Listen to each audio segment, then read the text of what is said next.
How's it going? I'm Marcus. And I'm Rami. And this is the podcast where we try and figure out what this podcast is about. And what we're doing with our lives. And this week we're going to be talking about ML-driven AI art. Which is sick.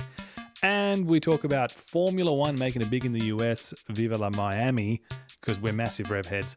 And I get my first kids report card. Yeah. And it's not what you think, which is super exciting. Or it is. Rami's not happy. Or it is.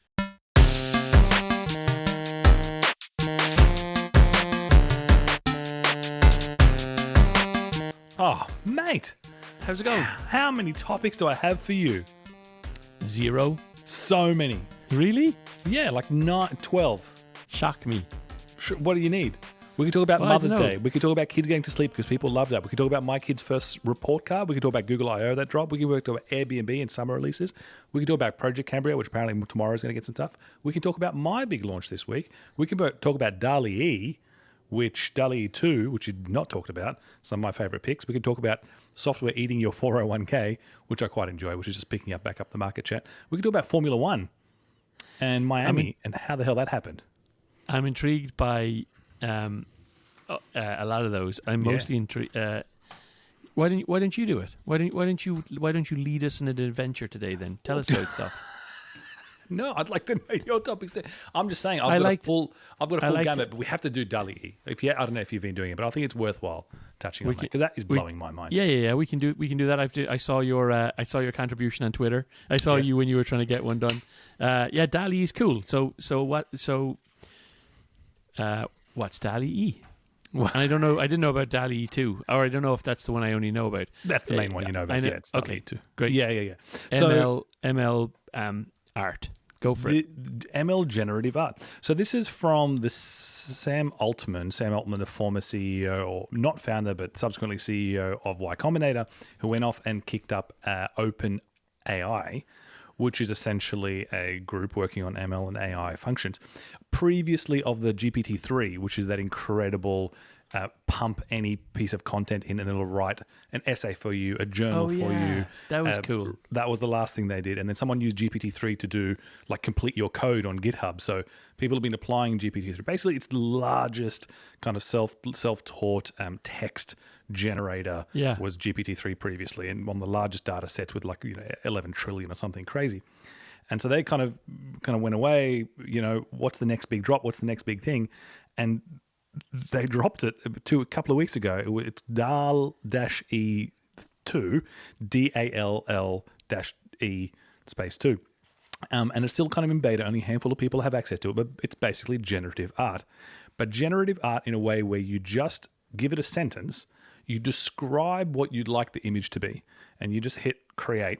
And then you just hit create again and hit create again. You'll get different variants of it. So people will say, literally pandas playing golf in the style of Escher. Or they'll say confused bear working on calculus next to a blackboard. Very specific, in genre, describing the subject. And it is mind-blowing. Like to the point where the more I'm descriptive, skeptical. the better, right? As in, like if you can say confused bear instead of bear, it'll be they're better. Yeah. Yes and no. So some of the there's obviously boundary conditions, and people are kind of showing those. So at some point, when you get too specific, it gets confused with what's the subject and what's the kind of descriptor. Is it more important to be confused or to show a bear? All that sort of stuff. So it gets kind of on the boundary of some things, but broadly, it can take as much specificity, and it's. I'm skeptical. I'm genuinely skeptical, and I'm still watching it coming through. And now it's become a meme. Those who have access to it, so like our head of social during our launch this week, kind of used it as a meme generator. So our tag was, custom checkout flows, and he goes, "Here's what DALL-E thought of custom checkout flows created by a panda," and then he's got a whole bunch of panda, created in a particular cartoon style. Yeah, got a whole bunch of pandas doing it. And it's beyond mind-blowing. It's to the point where I don't believe it's real. I don't have access to it. You don't believe it's real? Until I can keep typing and seeing responses, I just need to see the boundaries of it, because I keep seeing all the amazing examples, the occasional kind of boundary examples, but it just feels so complete. And so it's not, a gen before of generative art where it was, LSD type trips, right? It looked like it was a weird ghosty. They're high definition, and the shading is done, and the kind of not just shading, but in the Can I share with you some of my favorites? I'm going to send. We'll put them up here. First of all, send them to you. Well, no. Why don't you read out what the descriptor was, and then in post I'll put what it shot up on the screen here. So if you're listening to this, on Spotify, you should be able to see these up on the screen. Obviously, if you're on YouTube, you'll just see them anyway. So call out some of the descriptors. Okay, so this descriptor is a bowl of soup that looks like a monster knitted out of wool. We've done this before. That's crazy, doesn't that? That's crazy. You haven't even opened it up. I have. Oh, have you? Yeah. It's just this. It's a bowl of soup that looks like a monster knitted out of wool. Like, the more ridiculous and abstract, and the more they're able to create it. Okay. Next. Mental. Okay, next. This is basically a girl with a pearl earring, but versions of it. So just give me versions of girl with a pearl earring. Okay, I think isn't the first one the original? The top left is the original, and then they give you other stuff. Versions on it. So they versioned the girl, they versioned the orientation of the girl, they versioned the earrings. That's pretty cool, and they're all in slightly different styles. Yeah. Awesome. This one's great. Darth Vader on the cover of Vogue magazine. Just posing. He's so sassy. He's so sassy. Sorry, it's done weird things to Darth Vader. It's not just Darth Vader as well. Like, the AI has decided to make him more skinny, like Vogue or something as well. Done weird things to his face. He's got a hip, and he's got his whole thing. That's whole cool. Thing, isn't it? Yeah, that's really cool. It's mental. And the examples keep going and keep going. And a handful of people, a bunch of people have access to it, enter it in away they go. I mean, that's a whole different discussion of where creativity begins and where does it stop. Yeah. Is it though? Yeah, it is. So I mean, it's generative design, right? Generative design has been around for a while. So the thing that I question is how much control of the output, how much curation are you getting on the output? Yeah. So because there's a bunch of crazy shit comes out as well that has nothing to do with it, that just doesn't make any sense. So what are the applications, right? What are like even in GPT-3, there was a handful of people who modified it to write code that would generate UI. So it was like, create a checkout screen with 3 buttons on the bottom, and it was like pretty specific, and it was and it would do it pretty well. And the question is that enough?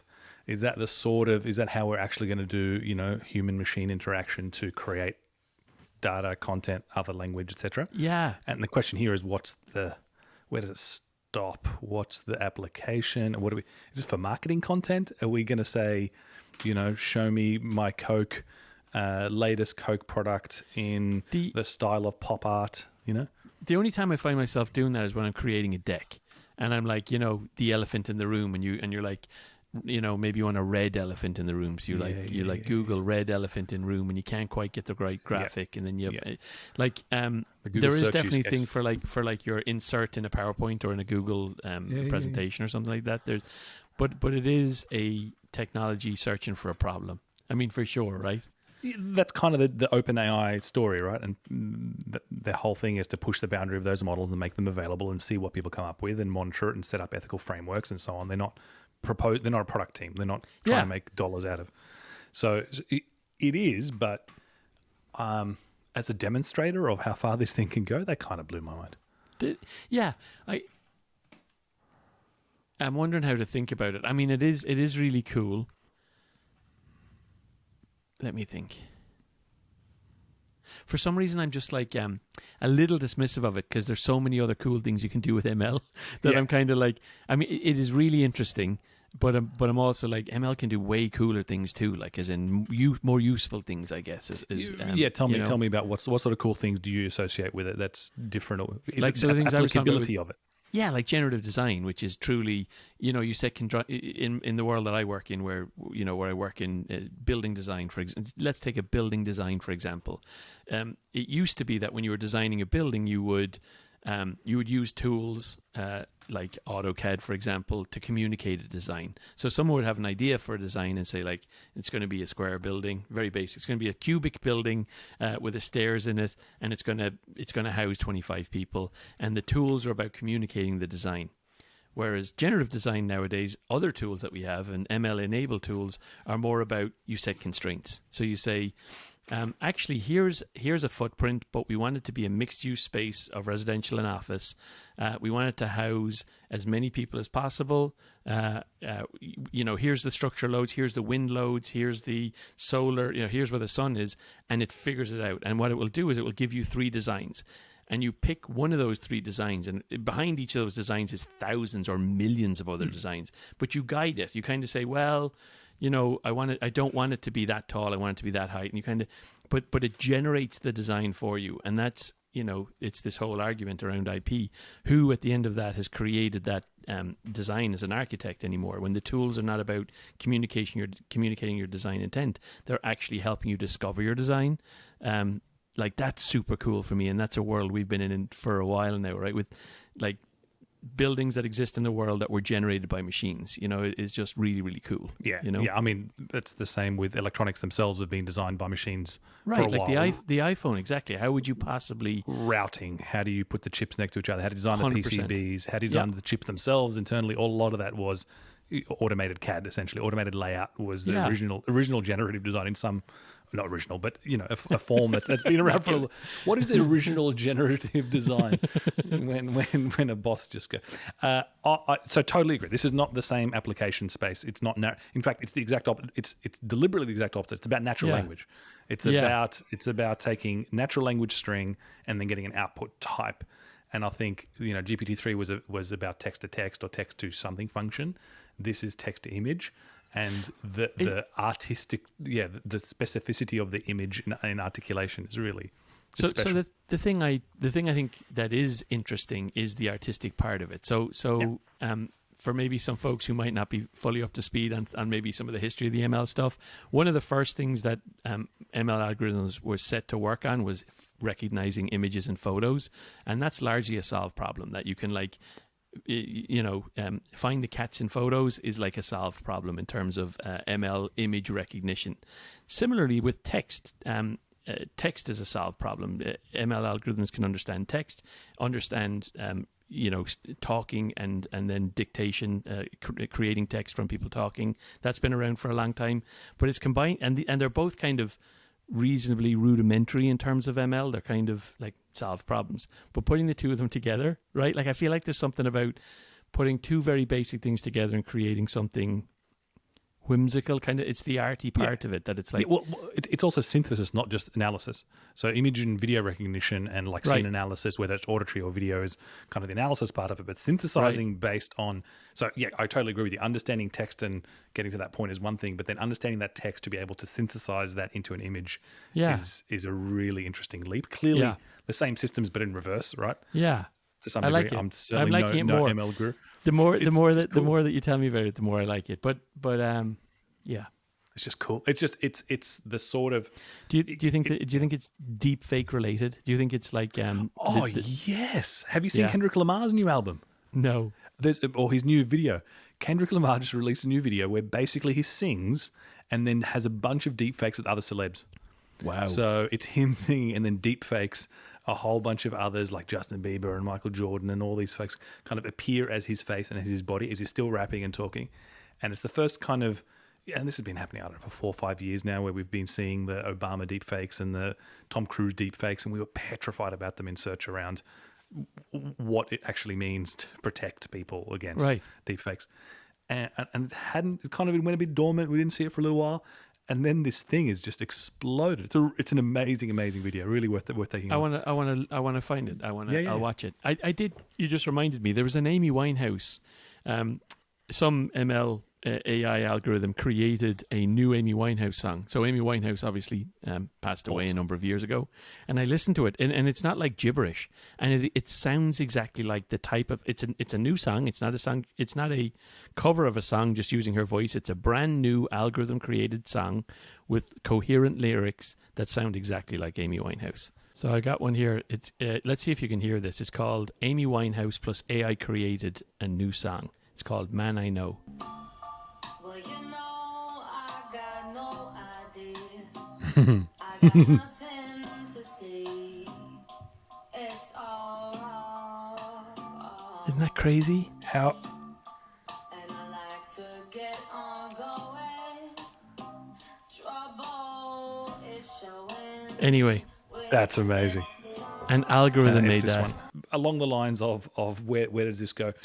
I feel like it just opened up a whole new field. For me, it really set up this where do you step back and just have to conceive a concept. Everything's been going from code to no code, and tooling has gotten easier, and everything's got decentralized and more accessible.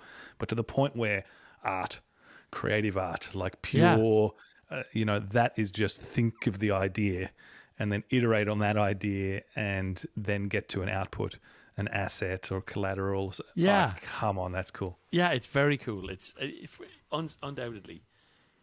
You've got me thinking of what's Elon Musk's cyber project called again? What's the code name? Elon Musk, which cyber AI, project? AI robot thing. The android. Yeah, what's The it humanoid android. called? Yeah, Optimus. Optimus. Yeah. Do you not think it's a real thing? I mean, Elon's come out and said it's big. It's going to be bigger than Tesla in terms of impact for the world. Yeah. He's saying that the first AI robot helper will be out in 2023, right? He's not known for overhyping, over marketing, Or not getting things out on time, or not getting things out for 6 years afterwards. There are plenty of humanoids around the place. If you look at Boston Scientific, they've done insane stuff with animal anoids. So I wouldn't be surprised if there's something, but I find it hard to believe They have humanoids. And They're just not. They're the ones that do backflips and dance and do crap. Yeah. I find it hard to believe that they've been investing in something to the level of stealth and diverting resources from production hell and Cybertruck and all of that sort of stuff as a public company to suddenly go, by the way, he's a fully functional production ready human. I'm skeptical. I believe he did.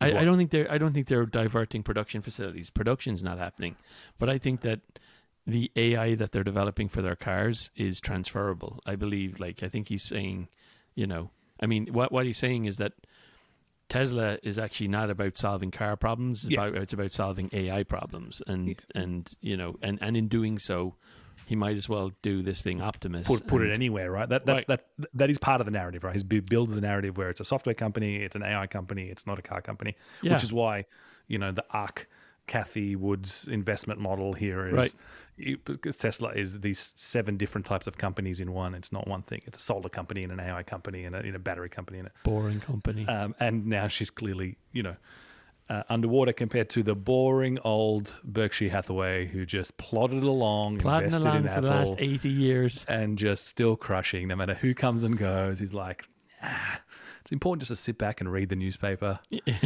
Yeah. And just collect your profits. That's his thing. Warren Buffett reads 500 pages a day. He's just been doing it. He's just great. Accumulated, he's the slow and steady. He won the race. He's the measure 20,000 times and cut once. Yeah. Anyway, we're not talking investment. Not that we know anything about. I'm in no position to talk about investments. Let's be clear. How red is your portfolio?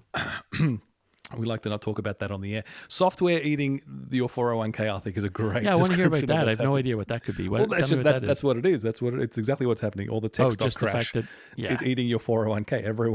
Everyone's superannuation in Australian terms, or retirement funds.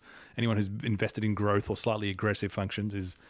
Do you care about that? Crunched. You're so far from retirement. Do you care about that? Unless you want to retire soon. Yeah. No, worse, because my active portfolio is hit way worse than my retirement passive portfolio. That's what I mean. Yeah. Yeah. So we should. No. Retirement portfolio's got A, plenty of time, and B, long term to recover. That's not an issue. Jesus. It's funny because you said it was interesting. We had this conversation last week before all this stuff broke. We were a little early on it, although our podcast came out a week late. But it was before. We were saying, it's a bit doom and gloom this week, but we were feeling what was going on. And there was a bunch. There was 4 or 5 well-known startups, kind of unicorn startups, announced major layoffs last week. Actually, that evening while we were on the podcast, 1 or 2, and the next day and the day after. So, so we were right. Yay. Yes, play the tape. One thing I want to press you on is you were like, it's not the right time to change jobs. Now, does this change things? Now, is it because does this change the playing field? Like, if you're working for one of the bigger companies, supposing you worked for Meta right now, and you've got a base salary which is kind of pretty matched across companies, but it's always the stock incentive that keeps you there. Do you go for a startup now? Because they'll match your base salary at the startup, and you could have a 10x return more than you would be getting now. Yeah, you just have to pick the right startup. There's so many pieces to this. Yeah. So, like, there's definitely this logic where, look, my stock's not worth anything at the FANG anyway, or relatively speaking, I might as well go high risk, high return. But FANGs are very aware of this, and it's really only the second cycle this ever happened to them, but the first at this scale, given the growth since last cycle. And they're very aware, and every HR department's currently trying to work out how to get people more stock, how to compensate for this drastic drop in stock, for the large ones especially. At the same time, they're all high freezing for sure. So FB is, last time we said it was tinkling on it, now it's clearly looking like freeze and maybe even layoffs coming through, depending on what department. I think the narrative of in the downturn is when you do the startup and you build and you put your head down and you capitalize in the next upswing. I think that's very, very true. All the reasons of efficient capital and the right people and people wanting to take risks and mindset and all of that stuff. So I think there is something to be said about throwing caution to the wind and making something and starting something that new. It's not quite the same as just changing jobs. I think it depends on the nature of the change here. It is more, I mean, it's the risk model is different, isn't it? Very. I think you need more from the startup too. You need, I mean, the risk is so much higher joining that startup. You just need more than is typical. It is. But I really do like it as valuations are down. You can now get but more of the upside, whereas the last 2 years valuations were just so high that you're not getting any more upside. It went up every day, which is just, it was green every day, in every week. And I mean, that was amazing, wasn't it? It was something wasn't else. It that you couldn't pick a bad one? Yeah. And you couldn't, and you weren't able to spot it. You weren't able to go, here's the peak.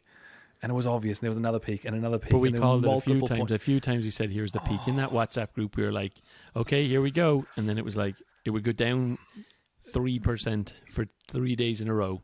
And then it'd be up 15%. That was a killer. And you got addicted to that and then never let go. And buy the dip. And then honestly, I just, even as late as last 2 months, 2.5 months, if I just liquidated, it would have been, anyway.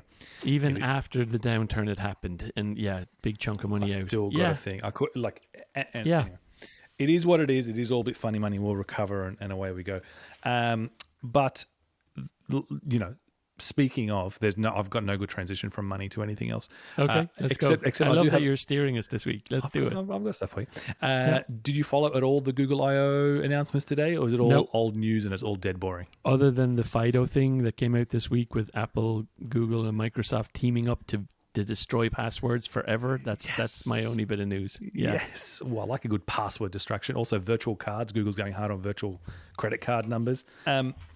So Google I.O., which is the yearly conference, every tech company has to have a dog and pony show every year, partly to let the world know what it's about and kind of have like a centralized focal point where you grab it as a conference. It's the Steve Jobs model of the yearly WWDC. I've spoken on the stage. Marcus has spoken at both I.O. and WWDC.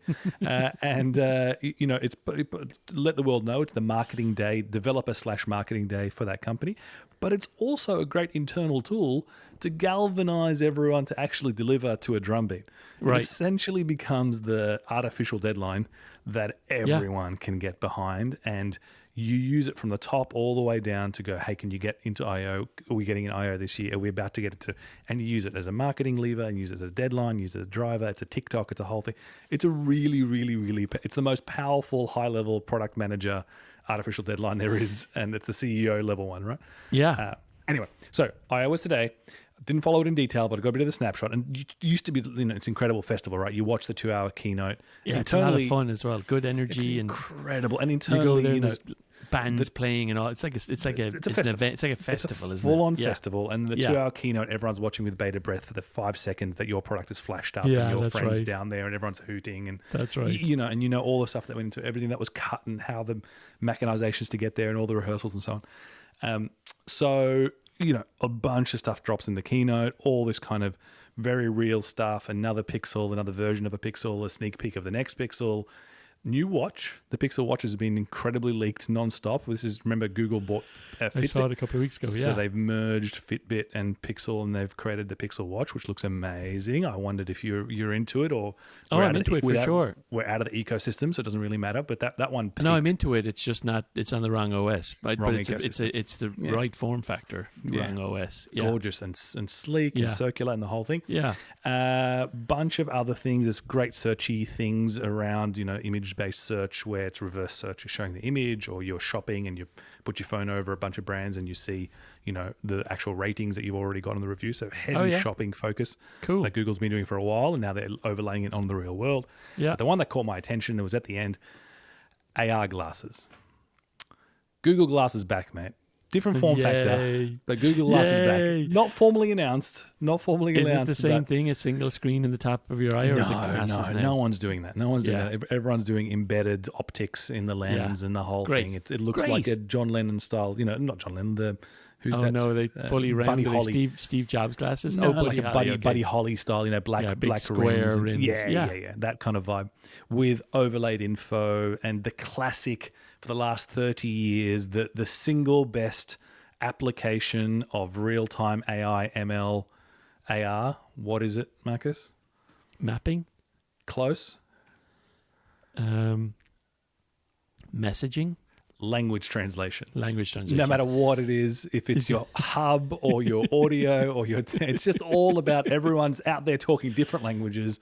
Yeah. And it's like the Babelfish sci-fi story, Star Wars, that everyone needed to have, and it's still the use case that everyone has as their hero story, which cracks me up. It's been talking, Yeah, I mean, it could be useful, but it's certainly not how could it be the primary use case for a set of, and also, what were they called? Were they called VR glasses, or what were they called? Didn't give them a name. It was just a sneak peek at the back end. It wasn't a formal release, but it was a clear, heavy leaned hint that they're back. And like, for all intents and purposes, everyone knows, and it's advertised internally, and there's an AR VR team, and they're bringing back, there's clearly hardware being developed and so on. So it's a pretty open secret. But they're out there at the keynote. I'm in. I can't wait for all that stuff to come. It's happening, isn't it?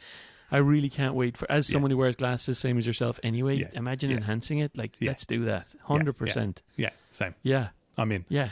So on that roll tomorrow, on the eve, we get more Project Cambria. I think all the info on Project Cambria is coming out, which is Google, Meta's new, we expect, VR suite, whether it's the Pro or the Quest 3, but the new info comes out tomorrow.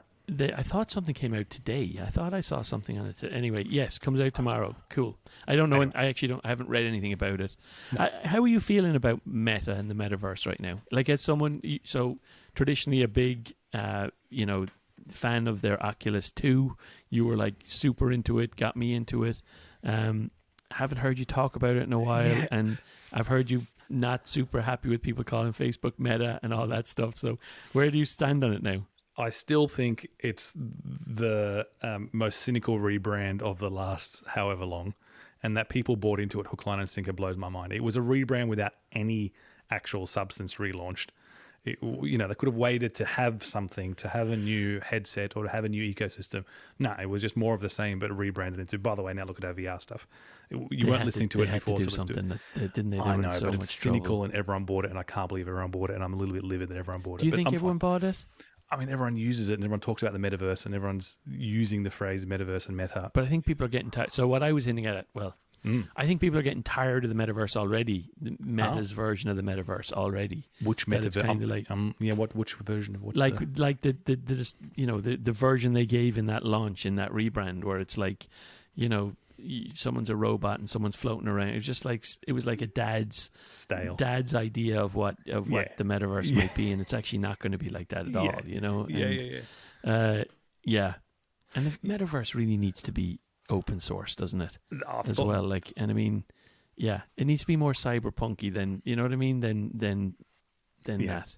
Yeah, Yeah. I think it's going to be much more in the AR overlay than it is in the separate world where you go in and Second Life it. Right. Or you just like, split applications. I've got a good friend of mine, I have an acquaintance who's been doing VR basketball, and he's actually in the Y Combinator group. He left Twitter as a PM and is now doing a basketball. It's called Gym VR, and focusing on a basketball, real world, hands-free style. And it's doing great guns, and you can really see the difference between when you used to play basketball, computer games, versus in VR shooting hoops and dunking on people. Yeah. And you go, that's really, genuinely is immersive. You are in another world and you're playing like we used to play with ping pong, but basketball style. So I think there are these applications that give you a sense of connection that is really surreal across time and space. But yeah, I don't think it's about just hanging out in a meeting room just surrounded by fake trees. Like that's... How much of it do you think we were willing to listen to it because of the pandemic, and now that we're kind of more moving around and seeing each other and actually playing basketball together, it's different. Yeah. I think that was top of mind at the time, wasn't it? Not just VR, but phones. I mean, a lot of it is. I assumed everyone was just going to swing the pendulum and throw their phones in the lake after the pandemic. Just go, I never want to look at this thing again. And like Netflix is the embodiment of that. They've tanked however many 300,000 subscribers, albeit Disney seems to have upped their total by another 7 million subscribers in the quarter, beating it by a few 100,000, which Inspired. It is. I mean, they have the catalog and they have the pricing, don't they? So Disney Netflix is going after, everyone shares their Netflix account, don't they? And they're going after all these shared accounts now, which is, they feel like that's where all the money is that's been left on the table, is just shared Netflix accounts. But that's kind of a technology, and I mean, I can't believe they don't already limit the number of devices or IPs or things like that. Doesn't that feel... It was kind of one of their thing up front where it was, if we start going after this, then we're in extraction phase. And turns out they're now in extraction phase, or at least at this cycle they're in extraction phase. And at the same time, they're shooting themselves in the foot by canning all of their production pipelines because they haven't got any dollars. There's a real overshoot problem now. They have to as well. They have to. They've got budget constraints. They've got issues. So you're going to get this real swing the other way, and it's painful. It's really painful. Like everyone cutting budgets and stopping hiring when you want to push through this, right? This pandemic is a twofer, isn't it? I feel, or even a threefer. I feel like, I don't know, it screwed us more than one way anyway, isn't it? Like it's going to keep doing it 100%. Yeah, 100%. Like I joked with you last week that, in 2 more years, all of us lads who did the MBA are in tech will be back in management consulting again, or whatever, or like back in the services industry, because like it does feel like that, doesn't it? It does feel like you ruined it. Everything was great. You're going into work every day, building software, exponential growth, and everything's a unicorn. And now you're like, you're telling us we have to. Now we're going back to net present value and free cash flows. And do we have to do that now? Like, what are you talking about? It's all about. Exactly right. Yeah. What you mean? We have to have a real business underlying. Yeah, we're European. Yeah, we're not or European. Multiples are wrong. Oh, okay. No, well, you can't have a 300x on revenue with no profit. What are you talking about? I hear you. I was happy living in La La Land, extracting value from the gold rush. But fine, Marcus, bring it back to earth.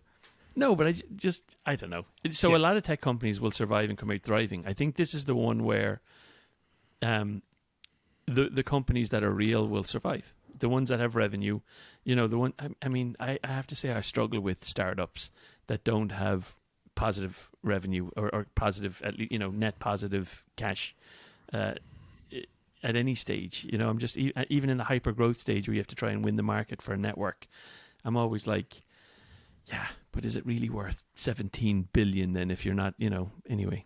That was Uber, right? That was Uber. We were in this session in 2014 where it was worth 5 billion or 6 billion, someone saying it's easily worth 40 billion, and sure enough it gets to 80 billion, and we're going, well, we're idiots. And it still wasn't cash flow positive. It was still non-profitable because they were doing a real estate grab. It was still an arms race, and they were expanding before they land. I don't know. I don't know what's real.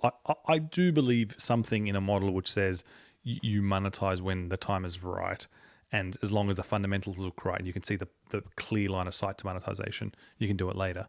But there's a lot of fluff out there, isn't there? There's a lot of assumptions. There's a lot of kind of very, very weak kind of underpinnings to even the products themselves, where who's actually using it, how much, and we've seen that with Fast collapsing, and we've seen that with even some of the rumors around Bolt, where the numbers are being faked, the integrations are not real. It's all a bit, you've taken, some data science's dashboard and you've taken that as the main thing and you've sent it to the finance department and it turns out it was, off by a factor of 2. That sort of stuff is creepy, isn't it? It's just, there's so much of that. Yeah. Hard transition to something, because, by the way, everyone loves the parenting aspects of our podcast. Who's everyone? Before. Everyone. All the big listeners, all the big people, everyone says so. My mum. So the best, the most, they're important. Everyone loves your friends, your Irish friends are like, they're getting to sleep.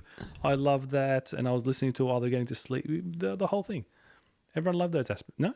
I'm not hearing that. I did get a request for an NBA episode. A couple of people said after hearing that one where we said, we'll do an episode on that. And we were like, will we, won't we? A few people reached out and we were like, I'd love to hear an NBA episode. Oh. But I haven't heard anything about more parenting advice. But let's go down that slippery road. Let's go down the road of the... What are we going to... You really want to tell me about Poopy and Potty this week? Because I cut you off last week. No. I appreciate the... What parenting advice do you want? No, I mean, only just milestones. Got our first report card. Oh, yeah. Our first report card. And I sent it to you. How do you feel about report cards for 3-year-olds? Based on this, I effing hate them. So this is a report card on soccer. The first actual skill or activity we do, because obviously this is a learning best, we kind of Montessori-esque. It's the Reggio type. It's just whatever play is essentially what the philosophy is. Someone's going to slander me for that. It's much more sophisticated, I promise you. But it's better be. It's much more expensive than that. So we do soccer, which obviously is an extra expense, called Soccer Shots. Extracurricular, therefore that means extra expense. Yeah. As is Teacher Appreciation Week, which is extracurricular. So Soccer Shots on a Monday, get a report card. I sent it to you. You can see the report card. It's 6 categories. Each category has 3 attributes, 2 or 3 attributes. And it's marked on, look, the good news is it's like pass-fail, basically. So it's not... it's not granulations. We're not ranking people. It's pass-fail. And the pass is I've got it down, and the fail is working on it. So, it's areas for improvement versus, success. And my daughter has passed exactly 3 of the make it 20 attributes on here. So, got it down. Patience in the character section. And then identifying physical boundaries. So will not jump off a cliff. Excellent. Maybe the line. And the other milestone, think identifying physical boundaries is that. I think that's kids' physical boundaries. Meaning, do you think? Don't not bash into them. I think so. Yeah. And that can't be right because she's following she's 2-step instructions. And then the other milestone is following 2-step instructions. So the ones these are amazing. The ones she's not so good at are developing different speeds. Using both feet to move ball, I can't do that. I mean, running and stopping with ball, basic direction change, pull back move, step over, shoot. This is too much. She's not great at sharing or courage. We did encounter some of the sharing attributes. Maybe there's another column on that one. In fairness, I was looking at it going age 2 to 3 plus. So, and this is like a printed report card template, which suggests to me these are the standard skills that you need between the 2 and 3 ridiculous plus. though. And I'm going, what do you mean, like using both feet to move a ball? I can't use both feet to move. Basic direction change, pullback. What's a pullback move? How do you do pullback? Shooting ball with laces. I imagine Does the ball have lace? Well, no, your laces. That's you know how you meant to shoot. Poor grammar. No. We should give this guy a score. We should give them a score. Do the balls have laces? What are you talking about? You know how you meant to kick a ball from the... But it's just... All right. Striking the ball with power. Which is the ball with power? Oh, I see what's going on now. Maybe you just struck the other one. Yeah. Maybe you get your fucking report card. Maybe use better grammar in it. Better grammar in that. It's good that she's patient anyway. That's your right? takeaway? Look, No, I mean, I'll be I really... hate these things. I hate report cards on kids who are. If you're not 12, don't give me a report card. I genuinely, it was I took it off the fridge. I put it on the fridge at the beginning, and then I turned it around, and I realized it was a report card, and I've taken it off because every time I saw it, I was like, I didn't invest enough. I didn't practice the skills. My child is not going to develop. Are you She's not going to be. serious? I just had that brief. You do worry about that. I'm It was the complete first moment. opposite. It was the first like assessment of a thing that was happening at school. I don't know. I felt a pang. I felt a Oh, pang. no. I moved on, but I felt go a the pang. total opposite way. I literally couldn't give a shit about that stuff. Good on you. Good on you. That's the right way. I'm to do it. serious. I'm serious. Like, No, I'm with you. genuinely, I think it's ridiculous you would assess any Yeah. child at Yeah. that stage on anything. Like, I just like. I'm with you. I'm with you. I'm with you. I just would like to think, she listens and is able to. Yeah, but she doesn't. They all develop into. She's not going to be a fully grown human until she's 25. I know, but what do the like- other kids' report cards look like? What if everyone else Who has cares? got it down? I bet. What if that's the best report card? What if everyone else had it in the shitty section? Well, that's what I'd like to know. That's really the issue here.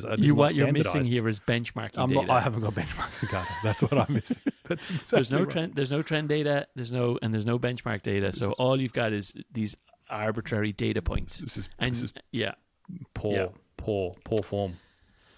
So The sole reason that report card exists is because you're paying for extracurricular soccer, and they have to justify, part of it. Oh yeah, we're set. We're working on these skills, and guaranteed next week she'll have one more tick. She'll be able to kick the ball with laces, whatever that is, and it'll be brilliant progress. You'll be is paying that what more. it is? Is this the hook? She'll be Is doing that the what extra- this is?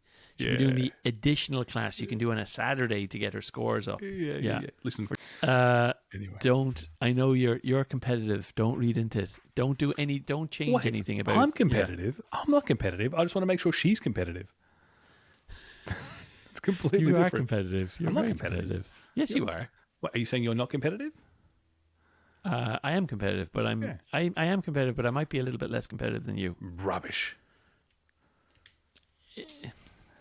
You- I'm not going to back that up. You've got nothing to back it up I'm with. going to put it Yeah. out there. Rubbish. I've very much chilled. I'm much less competitive than I used to be. That's for sure. This isn't less about competition and more about, am I doing it right? Should I be looking after certain things and whatever? But look, obviously I'm not that serious. But it was a literally first assessment of a thing at school, and it came in the form of soccer shots. Not even like Anyway, soccer if you're program. going to listen to someone about soccer, would you listen to an American? Realistically, Oh, good point. Would you? I mean, I don't know anything about soccer, but I know that probably wouldn't be listening to an American about it anyway. This is brilliant. I think we cover all forms of racism on this I'm show. getting so defensive about your daughter. I am. I'm just like, You just want to slander this guy. Speaking of transatlantic relations, the F1 reaching Miami last weekend is peak Netflix. It is. oh, it's amazing. I'm so glad Brilliant. it's here. Because I feel like it's the final stage. Like, I mean, it'll be huge here. You know, I want to go. I want to go to Miami. I want to go to one of those Formula One races. Have you been to Formula One? So in Albert Park in Melbourne, it used to be right next to my brother's place and my mum's current house. It's literally around the corner in Albert Park. So you used to be just across the road and you see them going around in practice, and you cycle around Albert Park, the racetrack, went in off season, and you go kayaking in the middle of the lake and the whole thing. Yeah. So it used to be like Formula One in Melbourne is a thing. You see it, you're around there all the time, but it was nowhere near the ridiculousness and glamour that was Miami, where Yeah. you had, DJ Khaled and Michael Jordan and Tom Brady and every possible celeb, and Kardashians were down there, and Bieber, and it was mental. It was so America, it was so Miami, and it was magic. I mean, I think it's perfect. Miami's the perfect place to do that. Like, Miami is the... It's the Monaco. It's the Monaco. I was going to say that it's like the American version of Monaco. You know, it's That's like what's happened. That's what's happened. Yeah. It's like They started with Austin as though they were going to hit up NASCAR's homeland, and then they've gone maybe Miami, and they've now added Vegas, which I think is maybe so. Next year is going to be Vegas, right down the Strip, which is just I will do magic. Vegas. They are taking the Strip in. Yeah, they're going to go down the Strip. I'll go. I would go to that. Do you want to go to that? I'd We love put to go that there, out mate. there. Let's do it. We put that out there as a thing. Let's do it. Let's manifest. I've been to a couple of them. I went to one with I went to Silverstone with my dad, which is the British Grand Prix, which is the like original. so much history there and stuff. Yeah, original, Hamilton won that day, but yeah, that was a while ago. But yeah, I'm a big fan. I'm an F1 fan anyway, right? So You've always been an F1 fan. I'm a pure bellwether and clearly a Netflix. Even Caro, as a result of Drive to Survive Netflix show, is now an F1 fan because they realized what F1 was. They realized what all sports are, which is content. They're a content farm. They create content reality and entertainment. TV And then contests. in this case, they worked out that there's such a cast and there's a right structure that if you just put cameras in the back room, that you could absolutely turn this into reality TV. It already is reality TV. And So they the thing- capitalized. Boy, did they do that well. I've only watched the first episode. I actually just started watching it this week, Are you for based real? on. Yeah, I've never watched it. You like I want to say like a year ago, you said to me I should watch it, and I was like, I watched all those Grand Prix anyway live. Like I don't need to watch the what's the recaps. point? It's different. But I watched the first episode. The thing they do really well on that show is everyone knows the 1 and 2, who's 1 and 2 or 1, 2 and 3, and is Bottas winning or is Hamilton winning or is who's trending well this week. They go down grid. But they go down grid. They do the 5 and 6 spot, and that, you know what? Haas finished. They got in qualifying this weekend, but then like in the first episode, and I totally forgot about this because in that Grand Prix it wasn't significant for me. But in the pit stop twice, they put the wheels on wrong. They had a 5th and 6th spot. Haas did, who were at the very bottom of the F1 roster. They had like a tenth of the funding, and they managed to place 5th and 6th in their opening race of the season, and they were on for 5th and 6th spot halfway through the race, and they pit stopped, and the 5th position came in, and wheel wasn't on properly, and he pulled in. Second car came in, wheel wasn't on properly, pulled in, and it was just that drama was totally lost on me because I was watching Hamilton or whoever was leading the race at the time, so 100%. I think that's something they do really well, is bring you into the different all of the drama. They do it. So like we're up Yeah. to date. We've seen the 3 seasons, and like everyone's on 10. It's not just it's all the way up and down the grid. It's all the different dimensions or the relations between individual drivers. Like because every team, the whole point is the dynamics between the two. That must be deliberate at some point, right? They did that to create drama between two because they've got the identical car. So the two drivers are literally drive. It's the purely two about best driving drivers. experience by definition. Yeah. They do that. They do between teams. They do between the team bosses, which is some of the best stuff. Absolutely the best stuff. Then half of those must be psychopaths, as in legitimate, actual psychopaths to be in that. Like, yeah. But like they're the CEO of the whole story. Like you'll see them, the product manager, CEO, the whole. Yeah. Then the engineer who's on audio. They've got all the audio between the engineer who's giving you the track to the cars. In actual race, you'd hear snippets. That dynamic is phenomenal. Yeah. And then they do it in a way that they get you the arc of the story across the season. Right. So they tell you that narrative rather than just go race by race. The editing and the the production season value. that's just coming out, are they up to the like last season was a really controversial finish to the season. Yeah. I don't want to ruin it for you or anything if you if you don't know. Already seen it. Already seen it. Dubai, Okay. that last race, incredible. Yeah, is that? Yeah. Are they up to date on the seasons now? Okay. So that last season with Hamilton and Verstappen in Dubai that's the last episode of the last season on Netflix. It's brilliant. And it's out now already. Okay, amazing. Wow. Okay, it's cool. out. Yeah, we binged it in like no time. We binged it. That's the only other problem is like F1. You're watching it over a whole season every week. Yeah. And then you watch. Instead, you go forget that. I'll just watch this and just binge in literally a week and Yeah. you're done. Anyway, Cool. that is attributed to why it's in Miami and why they're putting it in Vegas because. Yeah. They bought F1 for whatever it was, $9 billion, and it's now worth $40 billion because they talked to Netflix and decided this is the way to do it because a media company bought the F1 because And realized... funding it'll be good for racing. Funding will flow into that sport as well. And not like it was short of funding in the first place, but it will, the likes of Haas and those racing teams from America that typically didn't get the funding, it'll help things like that. Well, you're also about to get a flood of American drivers now, where traditionally it's been all Euro drivers, and the people who are really... The other beef that's coming up now is with NASCAR. So the thread that's happened here is you've started seeing the week, not that I follow NASCAR at all, but now it's become a class divide.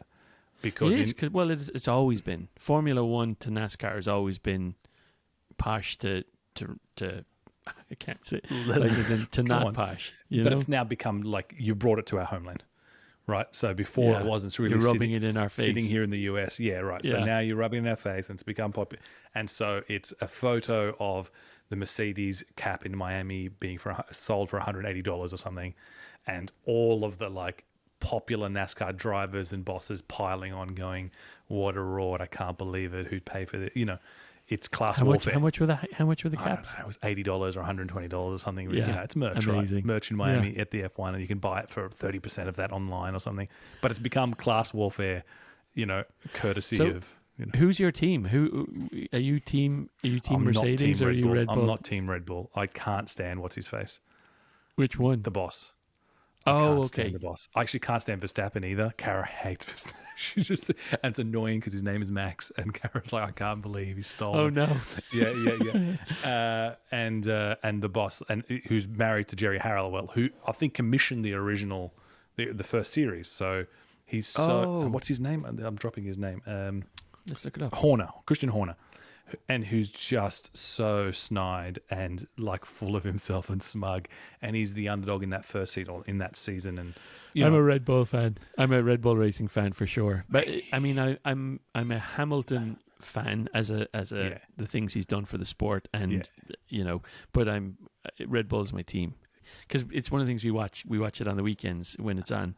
She's a massive Hamilton fan. Like loves. She'll watch the full Grand Prix with me. I love that. He's very sweet. He's really Hamilton, and he comes off really, really sweet. I think he comes on more in the second season and so on. But yeah, man. I mean, it's. Did you see the other thing about Miami? So there were like three. Like the fact Miami was there, and it's all because of Netflix, is number one, like biggest media coup of, you know, PE funded media coup of all time. Two was the like ridiculous star-studded celeb only America way of doing this thing. If you're going to do it, bring all of the Kardashians over and make it happen, and do it in some iconic like meme-like thing, which is the pit walk just before the race. All the cars are on there, bring in all the celebs for that 10 minutes. Everyone just, you know, pressing the flesh and doing the thing. And that was that. In that pit walk, number three was, and I forget his name, but the famous British racer who became the announcer, the commentator, and he goes around on this pit walk, and he's gone viral now. Damon Hill, or is Buster something, and he basically doesn't know who any of them are, and he just goes around going, "Who are you, and why are you important?" And then mistakes like a footballer for a basketballer, and then follows one of the Williams sisters around, and she just tries to. It's not Murray Walker, is it? Not Murray Walker. No. He's too iconic. He does the pit walk thing, and you must see him, and he just absolutely went viral because he literally had no idea what was going on, and he didn't care. At one point, he just goes, whatever, and he's live on air. He's doing it for Sky Sports, and it's brilliant. It's brilliant. He's just he's stalking Serena Williams down. And who are you? And she's like, "Oh, you're still there?" And he's like, "Anyways," it's just that was three. But I think the biggest and genius coup was the fake marina. Did you see the fake marina? I didn't see it, but apparently they painted on a graphic of fake water in the middle of it. There's a fake. They dug a hole and they painted it. Yeah, but brought real yachts. So they've got 10 real yachts where you could pay to sit and have a party on the yachts as though they're stadium seating, and it's perfect right on the corner. Oh my god! But then put them on exactly right, just fake. Like oh my plank, god, that's so amazing! A plank of watery paint, and it's pretty realistic from the air and from the cameras. It looks like, and all I could think was, why couldn't you just put some water in the whole thing? I know it would have been way easier to just fill it with water. So for the weekend. much easier. Did you know that it was going to get memed for it not to be the water? Like it became such a hit because it wasn't water in there. Everyone was crowding around and wanted photos to stand in that water and lie in that water. The tickets for those yachts like 3x'd. Brilliant strategy. And That's it's so Miami, fantastic. right? I'm on a boat. You want to be in Miami. That's so amazing. It's totally landlocked too. Like, as in, there's no way that those boats would be able to get in or out or anything. No. It's absurd. Yeah. It's purely seating. It's purely like it's a box seat in the shape What of a yacht. a smart idea. That's genius. Whoever came up with that, bravo. Genius. That's Genius. a great idea. Genius. Anyway, It's very Dubai, isn't it? that's the vibe you get. It's gaudy, and it's still nowhere near the quality because they still go over American freeways, and you're going over American freeways because they look like they were built in the 70s and they're crumbling. So there's not much you can do to paper over that. Whereas Dubai and the Abu Dhabi ones are, and the Jeddah Everything's ones, they're pristine, and new because it was built in the last 5 years anyway. the last 5 minutes, right? And it's just you can't compete with them. You can't. They're all at nighttime, so you don't quite see the magic because it needs to be 30 degrees cooler. But Yeah. I've got one that we could talk about, yeah, or unless you want to go into your ones again. I mean, I've got more, man. But yeah, no, please let's. Well, let's see if you want to hear about it because you used to. I do. So Apple announced that they're killing the iPad. iPod has been around since 2002, and it is now the end. There is no more iPod Touch. They're going to sell out the stock they have, and that'll be the end of it. But I don't know how you feel about that. Everyone had an iPod at some stage, right? You must have had an iPod at least, right? Honestly, Maybe you didn't have an iPod. I did. I had the mini. I was a late adopter. I had the thing, and then I only had it for a bit because in the phone. Honestly, I thought they were already done. I honestly thought they were already they've been done for a long time, but they've been mostly used for kids and when parents want, it's a good, cheaper Just a segue video. into your kids having not a phone, but having for video and gaming and all that stuff. I think that's mostly what they sell. Or for gym, I don't know. I'm sure there's lots of little use cases. But the thing that's maybe more interesting is that based on this, Tony Fadell, Tony Fadell, who was one of the original creators of the iPod, I think he was involved in the iPhone as well, famous for the Nest, the kind of thermostats in your house. He's announced this week, based on this, that he's writing a book, or creating a book, I suppose it is, because it's about all of his inventions. And he's got these boxes in his garage of all the prototypes of things he's ever worked on in the past, including, and he's released it, photos of all these really quirky Apple devices and things that never made it. Like the first Apple phone is an iPod with you flip it over, it was an iPod with the wheel. Remember the wheel that you twist around on the iPod? It was this clicky wheel. Yeah, the quick you wheel. turn it over and there's buttons on the back with a camera on it. Awesome. And it really, really, if you're into the hardware side of it, the prototypes. all of these quirky inventions and kind of the different iterations on things to get to I thought the end state. his book's out. Build, isn't it? Isn't that what it's called? Is it out? I Build? thought it's out. His announcement and why he was in the news so much was because he's like, it's here it is, and it's my biggest baby of all the things I did. Okay, let's see. I thought it was out. And Build, an unorthodox guide to making things. Fidel, you're right, it's out. So he must have announced it's out then, did he? Or am I just am I conflating the two? There was definitely the iPod thing today, and because it was the anniversary and it was announced and all that sort of stuff. And then he shared some photos. May 3rd. You're right. It came out. His book Build came out last week. Yeah. And the iPod they discontinued the iPod this week. Yeah. So very cool. Very interesting, Yeah. Remember we saw Johnny Ive that time? Was it a Vanity Fair thing? Can't believe we went to that. Not in Vanity Fair. Oh, I thought you were talking about the other one in Cole Valley. Oh no, in Cole Valley when we kind of bumped into him. Well, we were in the hardware store buying nails behind him in Cole Valley, and then we're like, I came out and I I said, that guy, and he was ahead of us in the queue and we weren't paying attention. There's this guy in a cardigan, and I was down, I can't remember, I was just getting some small bits and Rami came in with me, and the guy in front of me sounded like Johnny Ive, and I came out after, and I was like, I said to Rami, your man looks the image of Jonathan Ives. And we look back up the street and it's like, Rami's like, that is him. And I was like, oh shit, that is him. He was just down there buying a few screws at the local hardware store. We were standing behind him for 10 minutes as he was chatting with the cashier. He's chatting about the and she was talking to him very familiarly, and I thought either a local or someone, Yeah, that was. But he kind of came across as as an eccentric inventor type person rather than which is what he is, but kind of more on a smaller scale. Like he was probably building a bird box. Yeah. That was my impression. He was not building a DeLorean. That's exactly right. He was definitely building a spice rack at best. Yeah, exactly. Yeah, that's where it was. But that was him. Yeah, random in his big woolly cardigan. The Vanity Fair one. Yeah, I remember the Vanity Fair one for sure. That was cool though. Yeah, I feel because that was his most. That's still his most famous interview and the biggest. That was just very unusual for him to do that. Yeah. And for us to be there for that, I just still feel like, holy shit, that was amazing. Yeah. That era, I think that the 14, 15 era was definitely an era. It was peak Ive anyway. I mean, it was post Steve Jobs. Well, looking back, it's the peak. Well, not just in Apple, but just here. This was the Renaissance era. This was definitely the we're on the upswing from the GFC from 2008, 2009. So Right. 10, 11, things started picking up. By 14, 15, you started to get to scale, but you're pre-scale. You're Yeah. pre-social ruin the world. You're pre-Google's taken over everything. You're pre-FANG being number 1, 2, 3, 4, and 5 That's on right. the largest companies on the planet. It was the making of, and this is the end of that. Not it their was- size, but it's the end of that run, right? The VC funding wasn't at the scale it's at today, but there was every year the funding like Every doubled sign, or you something. saw every And it sign was that it was like- going that way, and you're going, Yeah, no, and that's going to end. No, more it's, and more people got funded, and you're just like, oh wow, okay, cool. yeah. For the last 6 years, we've been saying it's a bubble, it's going to go, it's a bubble, it's going to go. Yeah. I mean that's Yeah. true. You just keep saying it. You're going to be. The great one, I think, is one of the VCs is brilliant. He's been right 5 out of the last 2 recessions, and that's exactly right. You just keep saying it's going to happen. You're going to be right. You're going to be right eventually, aren't you? Yeah.